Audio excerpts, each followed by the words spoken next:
رسنۍ والا دی واوري، تلویزیون والا دی واوري، د خدای په خاطر هغه ډرامې مه ورچوئ، هغه سریالونه مه نشروئ. تلویزیون والا هم واوري، راډیوګانې چې فحش خپروي. دا د الله په ذات قسم درته اخلم، ما دلته دوې ښځې د یو چا په درو طلاقو خط ور ولیکي. دلته شهیدان هم لرم. داسې هفته دي نه چې طلاق نه وي، موږ ته نه راځي. پېژنې مې نه زه هم نه پېژنم، د وطن څه راغلي وو، په وطن کې خو شرمېږم، موږ ته راسي ما هم نه پېژندل.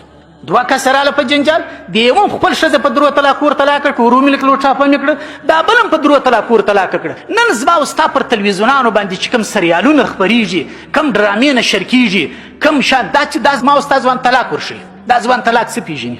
دی طلاق څه پېژني؟ آیا د ده پلار طلاق ورکړی و؟ الحمدلله زموږ تاسې پلرونو نه دي ورکړي. موږ ته ولې طلاق زده کوي؟ د هندوانو ډرامې د هندوانو سریالونو ته ولې په ما ګورې؟ دا ته ټولنې سره دښمني نه کوي؟ پر ټلیفون باندې لګیا دی، راډیو ده، انجلۍ زنګ ورته وایي، دی جوابونه ورکوي. بیا نه وایي دعا وکړي چې ماته الله پاک د حلالو روزي راکړي. د عشق اشعار سره وایي، داسې شعرونه سره وایي. دا کوم ځوانانو چې پر غوږ نیولي د امپیتریان یې دوی هم دلته ورسره لیونیان یې.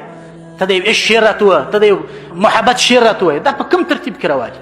بدر عندي أحاديث تعليم القرآن إسلامي راديو.